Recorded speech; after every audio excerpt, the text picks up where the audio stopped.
एक बार की बात है कि एक राजा दुनिया में बाहर घूमने गया तो वहां से एक बहुत सुंदर राजकुमारी लेकर लौटा। उसने उससे शादी कर ली। शादी के कुछ समय बाद ही भगवान ने उनको एक प्यारी सी बच्ची दी।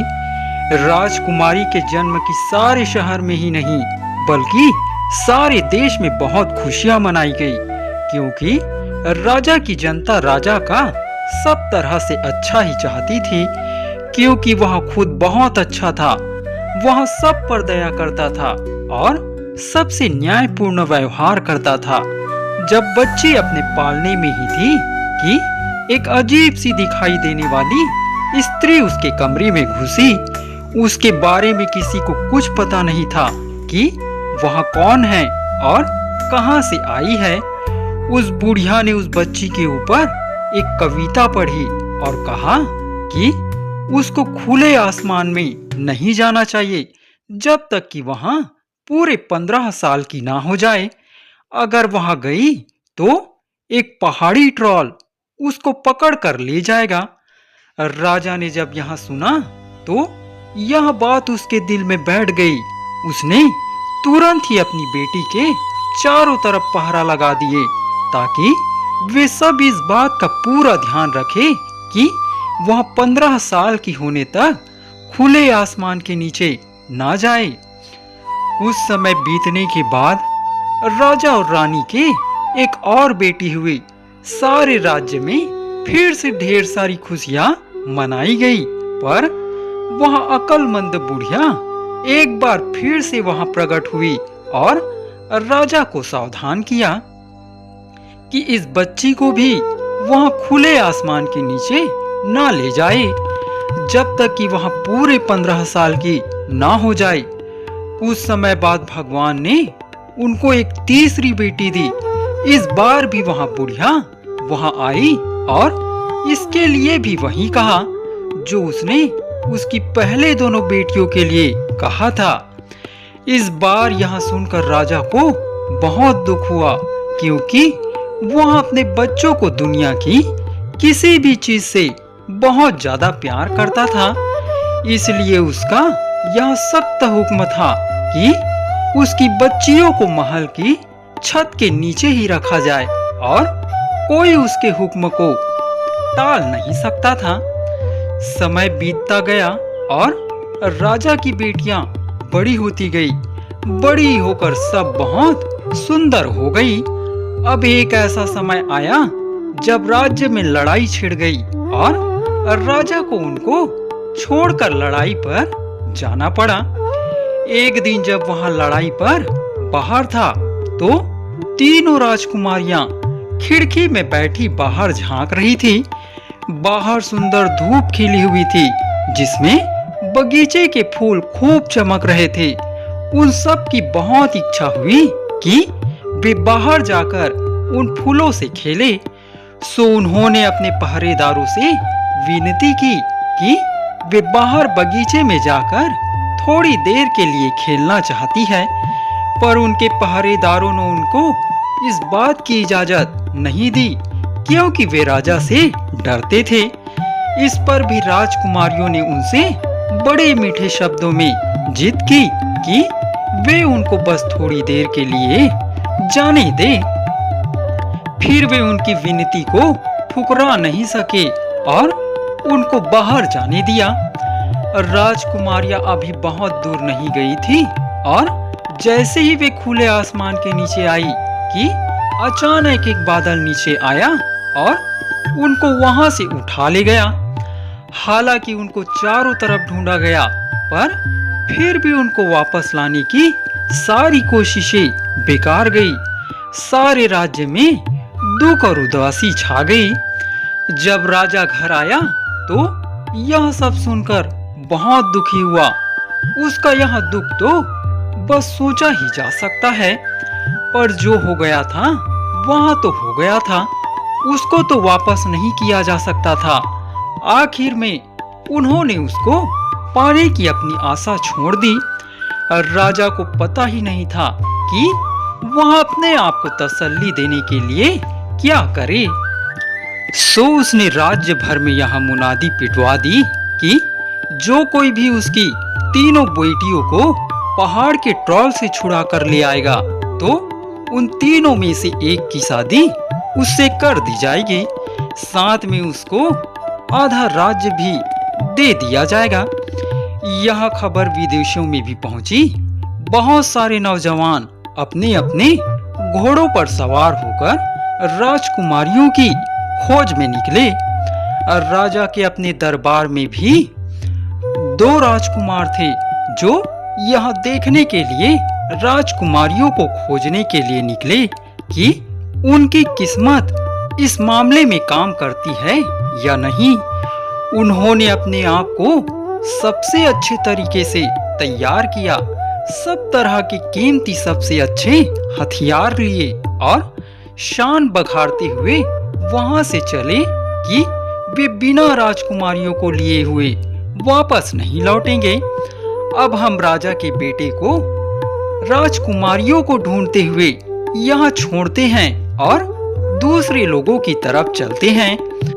बहुत दूर एक जंगल में एक गरीब विधवा रहती थी जिसके एक बेटा था। वह रोज अपनी माँ के सुअर चराने ले जाया करता था। जब वह मैदानों से होकर गुजरता था तो उसके पास एक बांसुरी थी जिसको वह अक्सर बजाता जाता था। वह बांसुरी इतनी अच्छी बजाता था कि जो कोई उसको सुनता था वह उसी को अच्छी लगती थी। वह उसको सुनकर मग्न हो जाता था। एक बार ऐसा हुआ कि वह नौजवान चरवाहा जंगल में बैठा अपनी बांसुरी बजा रहा था और उसके 3 सुअर एक पाइन के पेड़ की जड़ें खोद रहे थे कि उसको एक बहुत ही बूढ़ा आता दिखाई दिया। उसकी दाढ़ी बहुत ही घनी थी और लंबी तो इतनी थी कि वह उसकी कमर से भी नीचे लटक रही थी। उस बूढ़े के पास एक बहुत बड़ा कुत्ता था। जब नौजवान ने वह बड़ा सा कुत्ता देखा तो सोचा कि इस बूढ़े के पास जंगल के अकेलेपन में यह इतना बड़ा कुत्ता है तो यह तो अपने आप को कितना खुशकिस्मत समझ रहा होगा। जब बूढ़े ने नौजवान को देखा तो वह समझ गया कि वह क्या सोच रहा होगा। उसने उससे कहा, मैं यहाँ इसीलिए तो आया हूँ। मैं अपना कुत्ता तुम्हारे एक सुअर से बदलना चाहता हूँ। वह नौजवान तो तैयार था ही। उसकी यह बात सुनकर बहुत खुश हुआ। उसने तुरंत ही अपना एक सुअर उसको दे दिया और उसका कुत्ता खुद ले लिया। जब वह बूढ़ा वहां से जाने लगा तो वह उससे बोला, मुझे पूरा विश्वास है कि तुम इस कुत्ते से बहुत खुश और संतुष्ट रहोगे क्योंकि यह कोई दूसरे कुत्तों जैसा मामूली कुत्ता नहीं है। इसका नाम है पकड़ लो और जिस चीज को भी तुम इससे पकड़ लेने के लिए कहोगे यह उसी को पकड़कर रखेगा, चाहे वह कितना भी भयंकर ट्रॉल ही क्यों ना हो। यह कहकर बूढ़ा चला गया। नौजवान ने सोचा कि उसकी खुशकिस्मती थी कि उसको ऐसा अच्छा कुत्ता मिल गया। शाम को उसने अपने कुत्ते को बुलाया और अपने सुअर लेकर घर चला आया। जब उसकी बूढ़ी माँ ने सुना कि वह एक सुअर देकर एक कुत्ता ले आया है, वह तो गुस्से से पागल सी हो गई और उसने अपने बेटे को बहुत डांट लगाई। बेटे ने उससे बहुत कहा कि वह शांत हो जाए, पर उसके कहने का कोई असर ही नहीं हो रहा था। जितनी देर होती जा रही थी उसका गुस्सा उतनी ही ज्यादा बढ़ता जा रहा था। बेटे की समझ में ही नहीं आ रहा था कि वह क्या करे। सो उसने अपने कुत्ते को पुकारा और कहा, इसे पकड़ ले। कुत्ता तुरंत ही उसकी माँ की तरफ दौड़ पड़ा और जाकर उसे पकड़ लिया। उसको उसने इतनी जोर से पकड़ा कि वह तो हिल भी नहीं सकी, पर उसने उसको कोई नुकसान नहीं पहुंचाया। उसने उनके पास जो कुछ था उसका ठीक इस्तेमाल करने का वायदा किया और फिर उन दोनों में सुलह हो गई। अगले दिन बेटा फिर से अपने दोनों सुअरों को चराने के लिए अपने कुत्ते के साथ लेकर मैदान में गया। कुछ देर बाद वहां बैठ गया और अपनी बांसुरी बजाने लगा। कुछ देर बाद ही उसका कुत्ता उसकी बांसुरी की धुन पर इतने अच्छे तरीके से नाचने लगा कि यह उसको एक जादू जैसा लगा। और जब वहां अपनी बांसुरी बजा रहा था तो पहले दिन वाला सफेद दाढ़ी वाला बूढ़ा वहां फिर से आ पहुंचा। अब की बार उसके पास एक और कुत्ता था। यह कुत्ता उस कुत्ते से भी बड़ा था जो उसने उसे पहले दिन लिया था। जब उसने उसके इस कुत्ते को देखा तो उसने अपने मन में सोचा, अगर ऐसे अकेलेपन में किसी के पास ऐसा कुत्ता हो तो उसको तो डरने की कोई जरूरत ही नहीं है। जब बूढ़े ने यहाँ देखा कि वह लड़का क्या सोच रहा था तो वह उससे बोला, इसीलिए तो मैं यहाँ आया हूँ। मैं चाहता हूँ कि मैं अपने उस कुत्ते को तुम्हें देकर तुम्हारा एक सुअर ले लूं। नौजवान ने बिल्कुल भी वक्त नहीं गंवाया और तुरंत ही उसको अपना एक सुअर देकर उससे उसका वह शानदार कुत्ता ले लिया। कुत्ता देकर जब वहां जाने लगा तो वह उससे बोला, मुझे पूरा विश्वास है कि तुम इस कुत्ते से बहुत खुश और संतुष्ट रहोगे, क्योंकि यहाँ कोई दूसरे कुत्तों जैसा मामूली कुत्ता नहीं है। इसका नाम है फाड़ दो। तुम इसे कोई भी चीज देकर अगर इससे कहोगे फाड़ दो तो तुरंत ही यहाँ उसके टुकड़े टुकड़े कर देगा। यह कहकर उसने उससे सुअर लिया और अपने रास्ते चला गया। पर वह लड़का बहुत खुश था, क्योंकि वह समझ रहा था कि उसने एक बहुत ही अच्छा सौदा कर लिया है। हालांकि उसको यह भी पता था कि उसकी बूढ़ी माँ इस सौदे से बिल्कुल भी संतुष्ट नहीं होगी। जब शाम हुई तो उसने बचे हुए सुअर को बुलाया। दोनों कुत्ते साथ लिए और घर चला गया।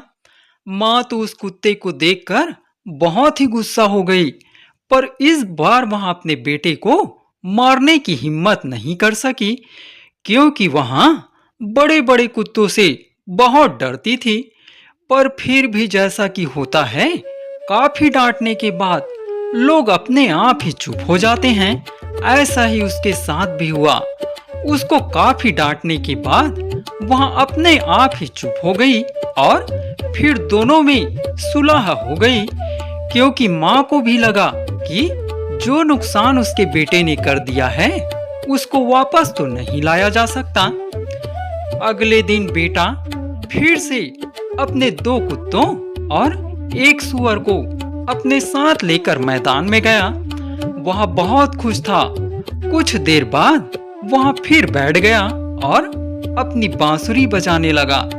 इस बार उसके दोनों कुत्ते उसकी बांसुरी की धुन पर इतने अच्छे से नाचने लगे कि लड़के को उनका नाच देखने में बहुत अच्छा लगने लगा। जब यह लड़का शांति से बैठा हुआ था तो पहले 2 दिनों वाला सफेद दाढ़ी वाला बूढ़ा वहां फिर आ पहुंचा। इस बार भी उसके साथ के लिए उसके पास एक शानदार कुत्ता था, जिसको देखकर वह लड़का यहां सोचे बिना ना रह सका कि अगर किसी के पास जंगल के इस अकेलेपन में ऐसा कुत्ता हो तो उसके पास तो शिकायत करने के लिए कुछ है ही नहीं। बूढ़े ने जब यहाँ देखा तो वह उस लड़के से बोला, इसीलिए तो मैं यहाँ हूँ। मैं अपना यहाँ कुत्ता तुम्हें देकर तुम्हारे आखिरी सुअर से बदलने आया हूँ। लड़का भी तुरंत ही अपने सुअर के बदले में उसका कुत्ता लेने के लिए तैयार हो गया। बूढ़े ने वहां कुत्ता उसको दिया और बोला, तुमको इस सौदे से कोई शिकायत नहीं होगी, क्योंकि यह कुत्ता दूसरे मामूली कुत्तों जैसा कुत्ता नहीं है। इसका नाम है, ध्यान से सुनो, इसकी सुनने की ताकत इतनी ज्यादा है कि यहाँ कई मील दूर तक की आवाज भी आसानी से सुन सकता है और घास और पेड़ों को बढ़ते हुए भी सुन सकता है। इसके बाद वे दोनों एक दोस्त की तरह से अलग हो गए, पर ये कुत्ते पाकर वह लड़का बहुत खुश था कि अब उसे दुनिया में किसी चीज से डरने की जरूरत नहीं है। जब शाम हुई तो उसने अपने तीनों कुत्ते लिए और घर की तरफ चल पड़ा। उसकी माँ यहाँ देखकर बहुत दुखी थी कि उसने उनके घर की सारी चीजें बेच दी थी। बेटे ने उसको बहुत समझाया कि वह हिम्मत रखे, वह इस बात को ठीक से देखेगा कि उन लोगों को किसी बात की कोई कमी ना रहे। जब वह खुशी खुशी यह सब अपनी माँ से कह रहा था तो उसको थोड़ी सी तसल्ली मिली। उसको लगा कि उसका बेटा अब बड़े आदमियों की तरह से अक्लमंदी और जिम्मेदारी से बात कर रहा था। अगली सुबह लड़का शिकार करने के लिए जंगल गया तो वहां अपने तीनों कुत्तों को अपने साथ ले गया और शाम को जब वहां घर वापस लौटा तो उसके पास इतना शिकार था जितना वहां ला सकता था। इस तरह से वहां रोज शिकार करके घर लाना शुरू कर दिया जब तक कि उसकी माँ का भंडार घर खाने और दूसरी चीजों से अच्छी तरह भर नहीं गया। तब उसने अपने तीनों कुत्तों को बुलाया, माँ को विदा कहा और उससे कहा कि वह अब बाहर जाकर अपनी किस्मत आजमाना चाहता है। माँ ने उसे इजाजत दे दी। वह टेढ़े मेढ़े रास्तों से होकर पहाड़ के ऊपर की तरफ जाने लगा। धीरे धीरे वह एक जंगल के बीच में आ गया। वहां उसे फिर वही सफेद दाढ़ी वाला बूढ़ा मिल गया जिससे उसने अपने ये तीनों कुत्ते खरीदे थे। उससे मिलकर नौजवान बहुत खुश हुआ। वह बोला, गुड्डे बाबा, पिछली बार के लिए बहुत बहुत धन्यवाद। बूढ़ा बोला, तुमको भी गुड्डे, किधर जाते हो? नौजवान बोला, मैं दुनिया में यह देखने के लिए बाहर निकला हूँ कि चलो देखो मेरी किस्मत में क्या लिखा है। बूढ़ा बोला, तुम यहाँ से सीधे चले जाओ जब तक कि एक शाही महल ना आ जाए। वहां जाकर तुम्हारी किस्मत पलटा खा जाएगी। यह कहकर बूढ़ा चला गया। बूढ़े को धन्यवाद देकर और उसकी सलाह मानकर वह भी सीधे शाही महल की तरफ चल दिया। धीरे धीरे वहां एक सराय तक आ पहुंचा। वहां आकर उसने अपनी बांसुरी निकाल ली और उसे बजाने लगा। उसके कुत्ते उसकी बांसुरी की धुन पर नाचने लगे। यह देखकर सराय वाले ने खुश होकर उसे खाना और रहने की जगह दे दी और भी बहुत कुछ दे दिया जो उसको चाहिए था। अगले दिन वह फिर चल दिया। जब वह बहुत दूर तक चल लिया तब वह एक बड़े शहर में आ पहुंचा जहां की सड़कें लोगों से भरी हुई थी। यह देखकर नौजवान को बड़ा आश्चर्य हुआ कि यह सब क्या था।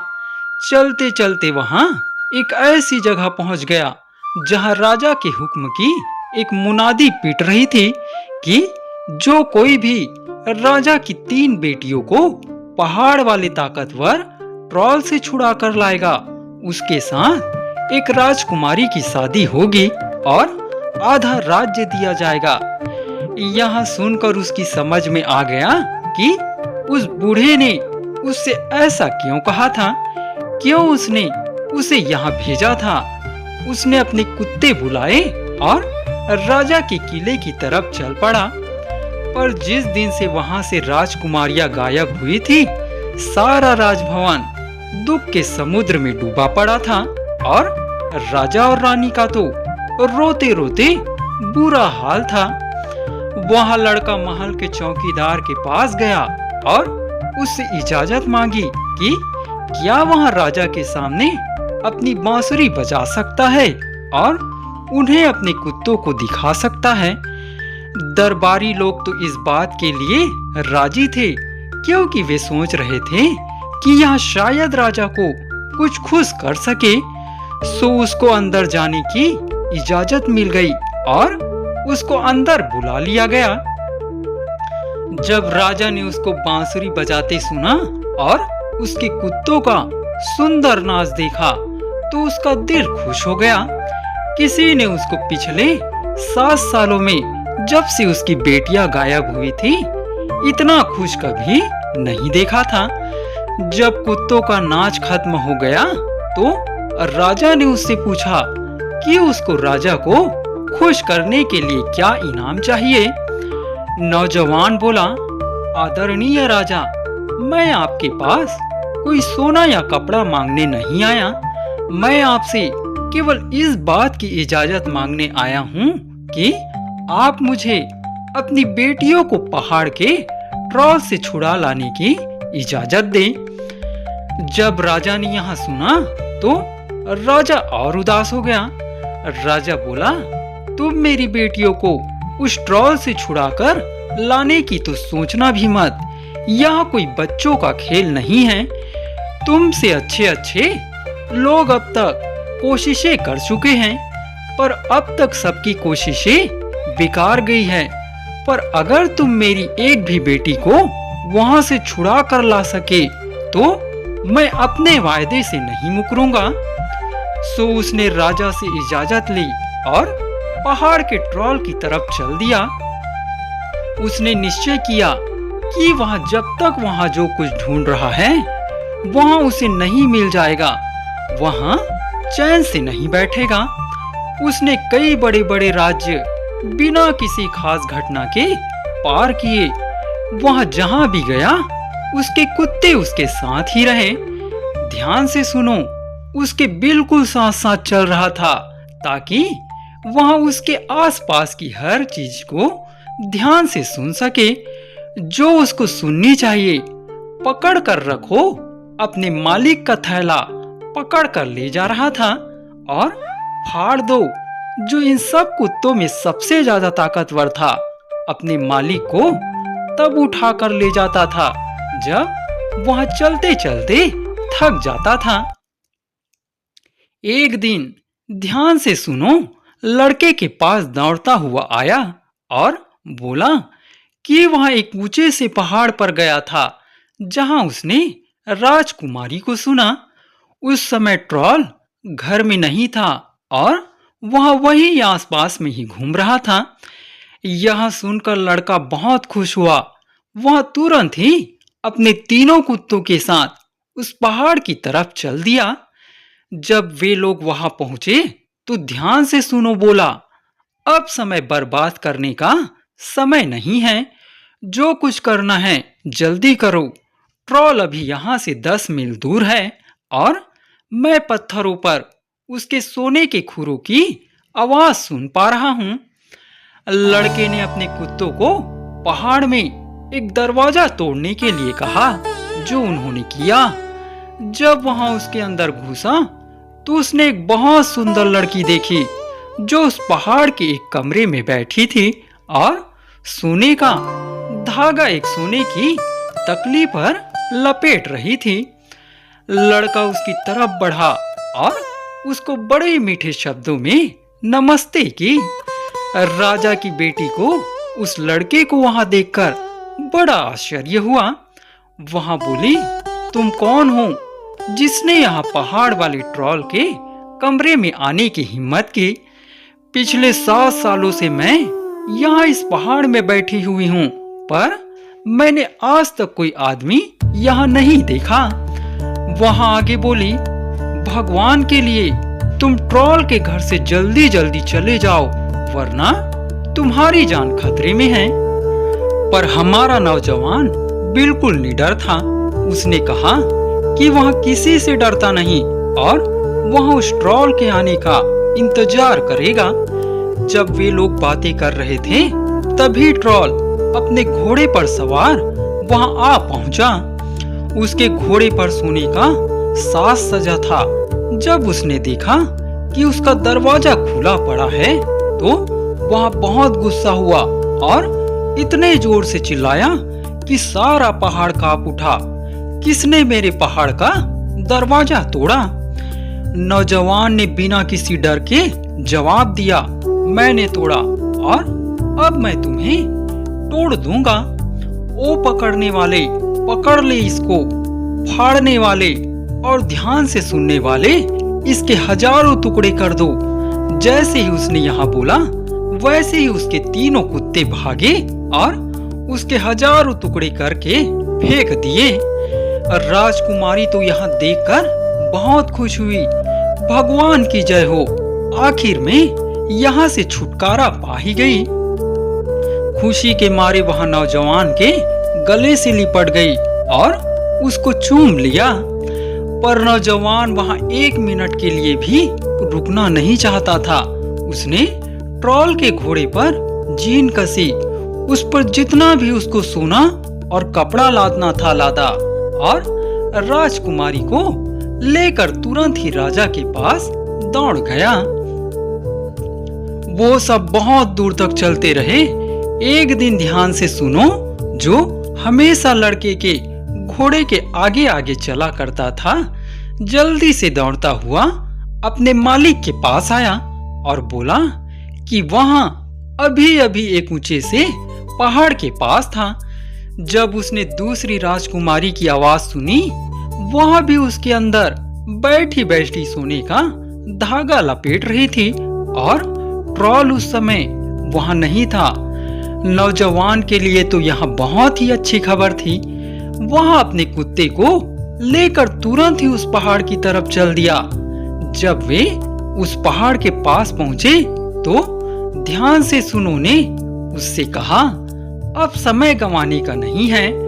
ट्रॉल वहां से केवल 8 मील दूर है और मैं उसके घोड़े के सोने की खुरों की आवाज पत्थरों पर साफ सुन रहा हूँ। नौजवान ने अपने कुत्ते को वहां कहा कि वहां पहाड़ का दरवाजा तोड़ दे। बस कहने की देर थी कि उन्होंने पहाड़ का दरवाजा तोड़ दिया।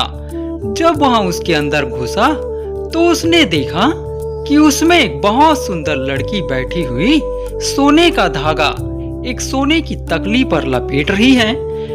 राजा की यह बेटी भी लड़के को देखकर आश्चर्यचकित रह गई और बोली, अरे तुम कौन हो? तुम्हारी हिम्मत कैसे हुई यहाँ इस कमरे में आने की? पिछले 7 साल से मैं यहाँ बैठी हुई हूँ, पर मैंने अभी तक किसी आदमी को यहाँ आते नहीं देखा। उसने आगे कहा, अगर तुम ट्रॉल से अपनी जिंदगी बचाना चाहते हो तो भगवान के लिए यहाँ से तुरंत चले जाओ। तब नौजवान ने उसे बताया कि वहां क्यों आया था और वहां बिना किसी परेशानी के ट्रॉल के आने का इंतजार करेगा। वे लोग अभी बातें कर ही रहे थे कि ट्रॉल वहां आ पहुंचा और पहाड़ का दरवाजा टूटा हुआ देखकर बहुत गुस्सा हुआ। वह चिल्लाया, किसने तोड़ा मेरे पहाड़ का दरवाजा? नौजवान बोला, मैंने तोड़ा और अब मैं तुम्हें भी तोड़ने जा रहा हूँ। कहकर उसने अपने तीनों कुत्तों को बुलाया और उनसे उसके हजारों टुकड़े कर देने के लिए कहा।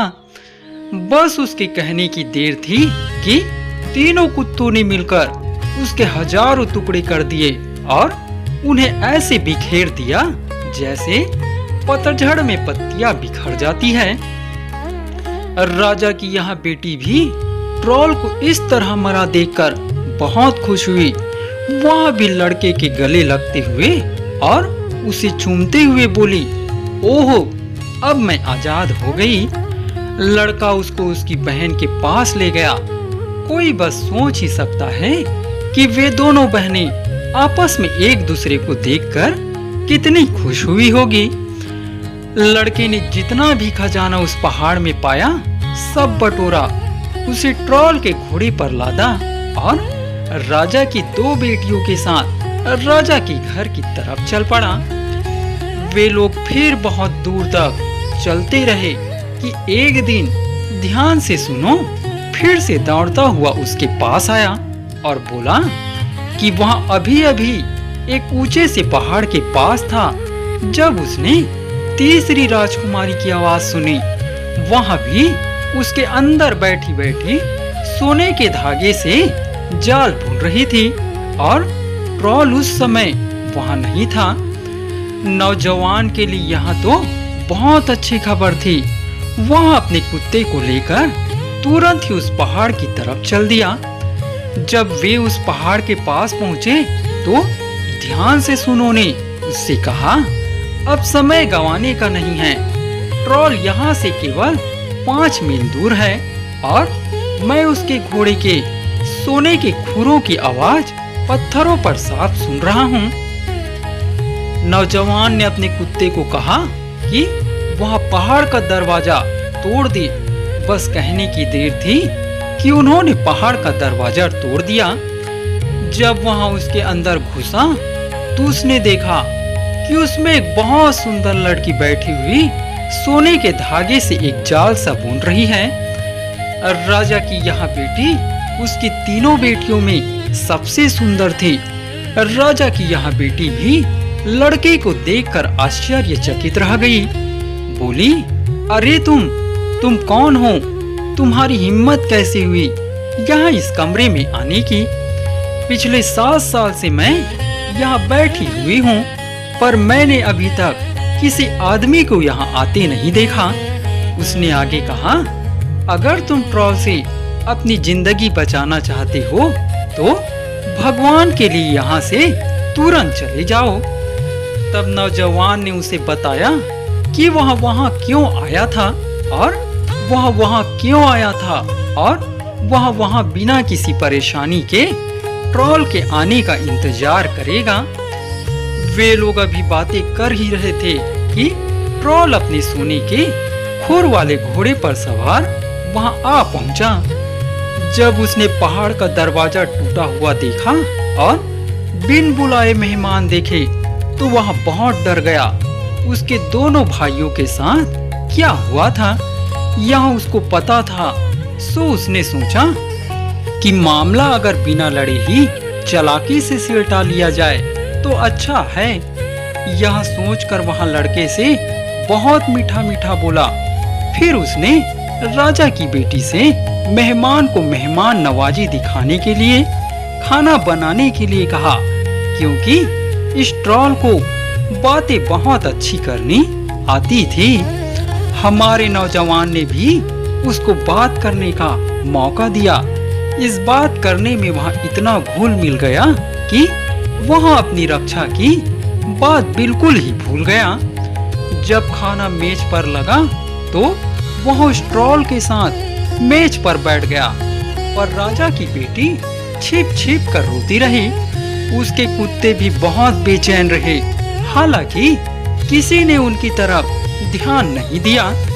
जब ट्रॉल और उसके मेहमान ने खाना खत्म कर लिया तो नौजवान ने अपने मेजबान से कहा, मैंने अपना खाना खत्म कर लिया, अब मुझे अपनी प्यास बुझाने के लिए कुछ पीने के लिए चाहिए। ट्रॉल बोला, पहाड़ की चोटी पर एक स्रोत है जिसमें से बहुत साफ शराब निकलती है, पर मेरे पास वहां से उसे लाने के लिए कोई नहीं है। नौजवान बोला, अगर यही बात है तो मेरे कुत्तों में से एक कुत्ता वहां जाकर उसे ला सकता है। ट्रॉल तो यहाँ सुनकर बहुत खुश हो गया, क्योंकि वहां तो दिल ही दिल में यही चाहता था कि उसके कुत्ते वहां से चले जाए। नौजवान ने अपने पकड़ कर रखों से पहाड़ की चोटी पर जाने और वहां से शराब लाने के लिए कहा। ट्रॉल ने उसको शराब भरने के लिए एक बहुत बड़ा डिब्बा दे दिया और कुत्ता उसको लेकर चला गया। पर कोई भी देख सकता था कि वहां से खुशी खुशी नहीं गया। समय गुजरता गया पर कुत्ता लौट कर नहीं आया। कुछ देर बाद ट्रॉल बोला, क्या हुआ तुम्हारे कुत्ते को? वह अभी तक लौट कर क्यों नहीं आया? शायद तुम अगर अपने दूसरे कुत्ते को उसके पीछे भेजो तो वह उसको वहां से ले आए, क्योंकि एक तो बर्तन भारी है दूसरे रास्ता लंबा है। नौजवान को इसमें कोई चाल नजर नहीं आई तो उसने अपने दूसरे कुत्ते फाड़-दो से कहा कि वहां जाए और देखे कि पकड़ कर रखो अभी तक क्यों नहीं आया। कुत्ते ने अपनी पूंछ हिलाकर वहां से जाने की अपनी अनिच्छा प्रकट की कि वह अपने मालिक को छोड़कर वहां से जाना नहीं चाहता था, पर नौजवान ने उसको अपने हाथ से उसे बाहर की तरफ धकेल दिया, सो उसे जाना ही पड़ा। अब की बार ट्रॉल को बहुत जोर की हंसी आ गई और राजा की बेटी और जोर से रो पड़ी, पर नौजवान ने उनके हंसने और रोने पर कोई ध्यान नहीं दिया, बल्कि वह बहुत खुश था और बहुत आराम से बैठा था। वह अपनी तलवार से खेल रहा था और उसे आने वाले खतरे का कोई अंदाजा भी नहीं था। फिर काफी समय बीत गया, पर ना तो कुत्ते ही आए और न शराब ही आई। तब ट्रॉल बोला, मैं देख रहा हूँ कि तुम्हारे कुत्ते तुम्हारा कहना नहीं मानते, वरना तुम यहाँ प्यासे नहीं बैठे रहते। मुझे लगता है कि अब तुमको अपने तीसरे कुत्ते को उनके पीछे यहाँ देखने के लिए भेजना पड़ेगा कि वे वापस क्यों नहीं आए, कहाँ रह गए वे। नौजवान राजी हो गया। उसने अपने तीसरे कुत्ते ध्यान से सुनो को जाने के लिए कहा, पर ध्यान से सुनो भी वहां से बिल्कुल भी जाना नहीं चाहता था। वह आवाज करता हुआ अपने मालिक के पैरों के पास खिसक गया। इस पर नौजवान गुस्सा हो गया और उसको धक्का देकर बाहर निकाल दिया। जब वह पहाड़ी की चोटी पर पहुंचा तो उसके साथ भी वही हुआ जो उसके दूसरे दोनों साथियों के साथ हुआ था, यानी उसके ऊपर पहुंचते ही ट्रॉल के जादू से उसके चारों तरफ ऊंची ऊंची दीवार खड़ी हो गई और वह उसमें कैद हो गया। अब नौजवान के तीनों कुत्ते वहां से जा चुके थे और उसके तीनों कुत्ते कैद हो चुके थे। सो ट्रॉल उठा। अचानक ही उसकी शक्ल बिल्कुल ही बदल गई। उसने दीवार पर टंगी हुई अपनी एक लंबी तलवार उठाई और बोला, अब मैं वहां करूंगा जो मेरे भाई नहीं कर पाए।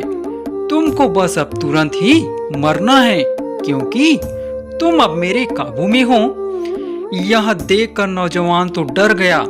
अब उसे बहुत अफसोस हो रहा था कि उसने अपने तीनों कुत्तों को वहां से क्यों जाने दिया।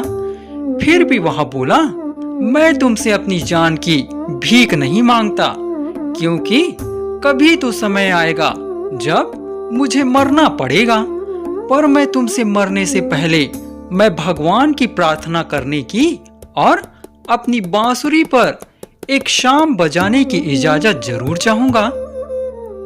यह हमारे देश का नियम है। ट्रॉल ने उसकी प्रार्थना स्वीकार तो कर ली, पर उसने कहा कि वह यहाँ सब जल्दी कर ले, वह बहुत देर तक उसका इंतजार नहीं करेगा। सो नौजवान घुटनों के बल बैठ गया और उसने अपनी बांसुरी बजाना शुरू की। धीरे धीरे उसकी आवाज इतनी तेज हो गई कि वह सारे पहाड़ पर और घाटियों में गूंजने लगी। बस उसी समय ट्रॉल की बनाई हुई जादू की दीवार टूट गई। उसके कुत्ते जो उनमें बंद थे आजाद हो गए। वे तुरंत ही वहां से तूफान की तरह से भागे भागे चले आए और आते ही ट्रॉल पर कूद पड़े। नौजवान भी उठ खड़ा हुआ और अपने एक कुत्ते से बोला, पकड़ कर रखो, इस ट्रॉल को पकड़ लो, फाड़ डालो और ध्यान से सुनो, तुम लोग उसके हजारों टुकड़े कर दो। बस उसके कहने की देर थी कि उसके तीनों कुत्ते ट्रॉल पर कूद पड़े और उन तीनों ने मिलकर उसके हजारों टुकड़े कर दिए। तब नौजवान ने उसके किले का सारा खजाना उठाया, ट्रॉल के घोड़ों को एक गाड़ी में जोता और तीनों राजकुमारियों को लेकर राजा के किले की तरफ चल दिया। जैसा कि सोचा जा सकता है, जब राजा की तीनों बेटियां फिर से मिली तो वह बहुत खुश हुए। सब ने नौजवान को उन्हें पहाड़ के ट्रॉल से आजाद कराने के लिए धन्यवाद दिया। पर नौजवान को राजा की सबसे छोटी बेटी से प्यार हो गया था। दोनों ने आपस में एक दूसरे की जिंदगी भर साथ रहने की कसम खाई। इस तरह राजा की बेटियां रास्ते भर आनंद मनाती जा रही थी। नौजवान भी उनकी ठीक से वैसे ही सेवा करता जा रहा था जैसा कि राजकुमारियों की करनी चाहिए थी। जब वे सब लोग इस तरह से जा रहे थे तो राजकुमारियां नौजवान के बालों से खेल रही थी। हर राजकुमारी ने अपनी अपनी सोने की अंगूठी उसकी बालों में बांध दी ताकि वे उसे याद रखे। एक दिन जब वे अभी भी यात्रा कर रहे थे कि उसी सड़क से जाते हुए उनको दो यात्री मिले। उन दोनों यात्रियों के कपड़े फटे हुए थे और पैरों में छाले पड़ गए थे। उनका हुलिया बता रहा था कि वे कोई लंबी यात्रा करके आ रहे हैं। नौजवान ने अपनी गाड़ी रोकी और उनसे पूछा कि वे कौन थे और कहां से आ रहे थे। उन्होंने जवाब दिया कि वे दोनों राजकुमार थे और उन तीनों लड़कियों की खोज में निकले थे जिनको पहाड़ का ट्रॉल उठा कर ले गया था। पर किस्मत ने उनका साथ नहीं दिया, सो अब उनको बजाय राजकुमार जैसे के यात्री की तरह से वापस जाना पड़ रहा है। नौजवान ने जब उनकी कहानी सुनी तो वह उनके लिए बहुत दुखी हुआ। उसने उनसे पूछा कि क्या वे उसके साथ उसकी सुंदर गाड़ी में बैठकर चलना पसंद करेंगे। राजकुमारों ने उसके इस प्रस्ताव के लिए उसको बहुत बहुत धन्यवाद दिया। वे सब एक साथ चलते चलते उस राजा के किले में आ पहुंचे जिस राजा की वे राजकुमारियां थीं।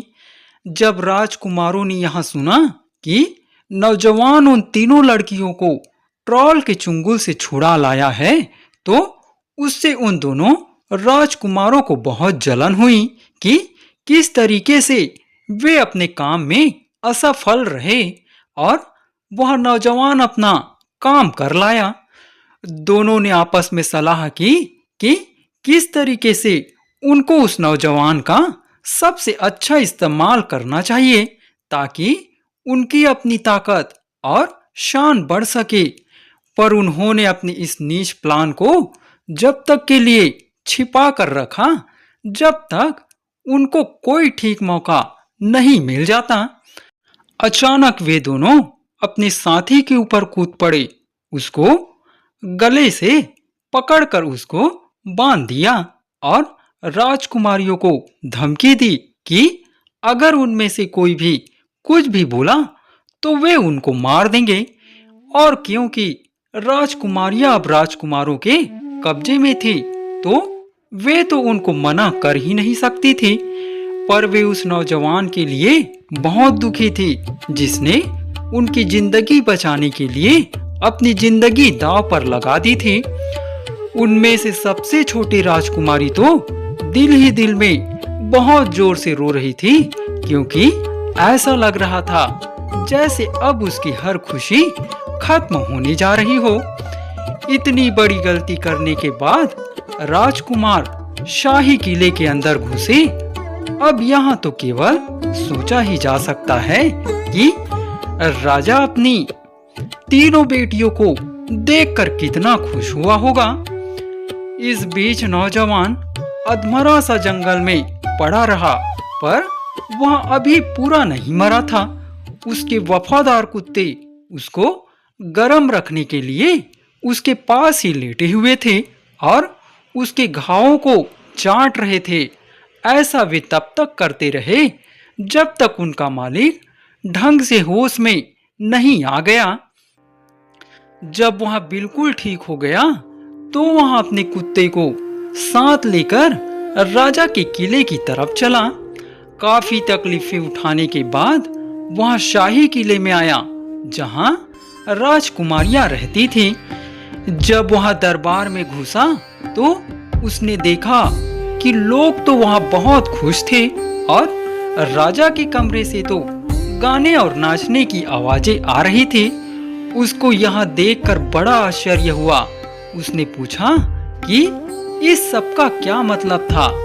राजा के नौकर बोले, लगता है कि तुम कहीं बहुत दूर से आ रहे हो, इसलिए तुम्हें पता नहीं है कि राजा की बेटियां उस पहाड़ वाले ट्रॉल के चुंगल से निकलकर वापस आ गई है, जो उनको उठा कर ले गया था। आज राजा की सबसे बड़ी बेटी की शादी है। नौजवान ने फिर से सबसे छोटी राजकुमारी के बारे में पूछा और पूछा कि उसकी शादी कब होगी। तो नौकरों ने बताया कि वह शादी करना नहीं चाहती और दिन भर रोती रहती है। हालांकि किसी को यहाँ पता नहीं है कि वह क्यों रोती रहती है। यह सुनकर नौजवान बहुत खुश हुआ कि वह अभी भी उसको प्यार करती है।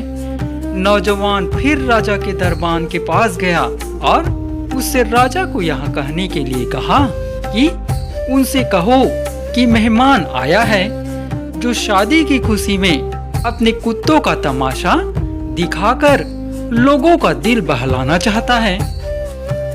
यह राजा की पसंद की चीज थी, सो उसने हुक्म दिया कि अजनबी को बहुत अच्छे से अंदर लाया जाए और उसकी ठीक से खातिर की जाए।